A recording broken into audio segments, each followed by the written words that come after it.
কেমন আছো সবাই? আশা করছি সবাই অনেক ভালো আছো। আমিও খুব ভালোই আছি। তো আজকে আমার বরের ছুটি ছিল। ছুটির দিনটাই তোমাদের সঙ্গে শেয়ার করব। তো ছুটির দিনে মূলত খাওয়া দাওয়াটা একটু স্পেশাল করার চেষ্টা করা হয় সব সময়ের জন্যই। প্রতিদিন কী বলো তো, যা হোক কিছু খাওয়া হয়, সকালবেলা ওকে রান্না করে দেওয়া হয়, ও নিয়ে চলে যায়। আর একার জন্য না সারাদিন সেইভাবে কিছু করতে ইচ্ছে করে না। তো সেই ছুটির দিনগুলো পেলে মনে হয় একটু স্পেশাল কিছু খাওয়া দাওয়া করি, একটু ভালো মন্দ খাই, এই সমস্তই চিন্তাভাবনা হয়, একটু ঘুরতে যাওয়া, যা হয় আর কি আমাদের সব মধ্যবিত্ত ঘরে। তো দেখো আজকে একটু চিকেন আনানো হয়েছিল আমার, অনেক দিন আমরা কলকাতা থেকে আসার পরে এখনও সেইভাবে চিকেন খাওয়া হয়নি। তো ভাবলাম যে আমরা দুজন কেন খাবো, তো আমার ননদ আছে যখন এখানে, তো ওদেরকেও ডাকা হোক। তো ননদের সঙ্গে দেখো পাকুবুড়িও চলে এসছে, পাকুবুড়ি আর ননদ এসছে, যেহেতু ননদের বর দাদা ডিউটি গেছিলো, তা উনি আসেনি। তো দেখো ওখানে পাকুবুড়ির খাওয়া দাওয়া হয়ে গেছিলো, ওকে প্রথমে খাইয়ে দিয়ে তারপরে আমরা লাস্টে খেতে বসেছিলাম।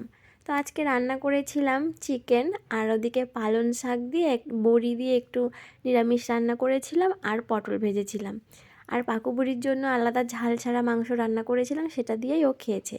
আর এই যে ঝাল দিয়ে তরকারিটা আমাদের জন্য। তো দেখো যেমন কথা সেরকম কাজ, ওদের ডেকেছি, ওদের খাওয়া দাওয়াও হয়ে গেল। খেয়ে দিয়ে না আমরা একটু শুয়ে পড়েছিলাম। তারপরে ওরা দেখো বিকেলবেলা চলে যাচ্ছে, কারণ আমার পাকুবুড়ি এখন বিকেল করে টিউশানি পড়তে যাচ্ছে, এই নতুন টিউশানিতে দিয়েছে ওকে। তো সেই পড়া আছে বলে ওরা চলে যাচ্ছে। তো কী আর বলবো, পড়া তো বন্ধ করা যাবে না, যেহেতু প্রথম নতুন যাচ্ছে এখন। তো ওর তো যেতে ইচ্ছে করছিল না, তাও যেতে হবে, তো ওরা তাই জন্য চলে যাচ্ছে। আর তারপরে কি বলো তো, ওরা চলে যাওয়ার পরে আমি আর তোমাদের দাদা ঠিক করলাম একটু বাজারে যাব, কারণ কিছু একটু একটু জিনিস কেনার আছে ঘরের, প্রতিদিনের যা প্রয়োজন সেরকম কিছু জিনিস কেনার আছে। তো ভাবলাম তাই জন্য একটু বাজার থেকে ঘুরে আসি। তো দেখো দুজনে সেরকম বেরিয়ে পড়লাম সন্ধ্যের পরে। তো কলকাতা থেকে এখানে 1 ঘন্টা মতো পরে সন্ধে হয়।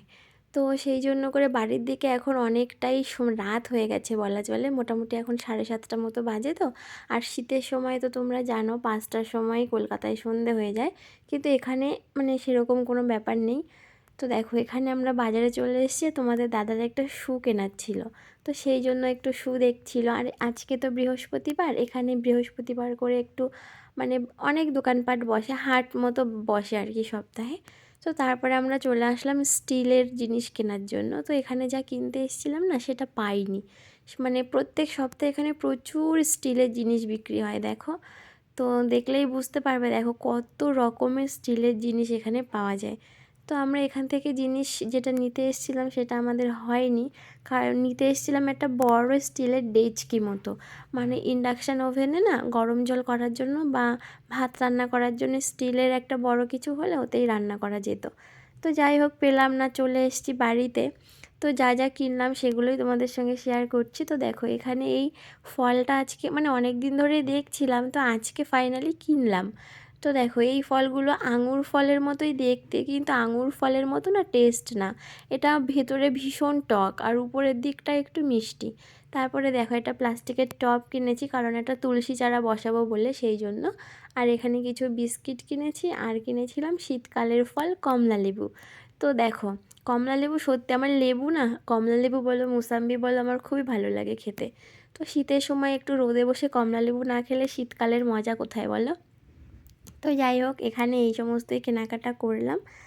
তো কি বলবো, তোমাদের ভিডিওটা কেমন লাগছে তোমরা জানিও। আর এই ফলগুলো না খাবার থেকেও না খেতে কেমন সেরকম একটা ভালো না হলেও দেখতে কিন্তু খুব সুন্দর।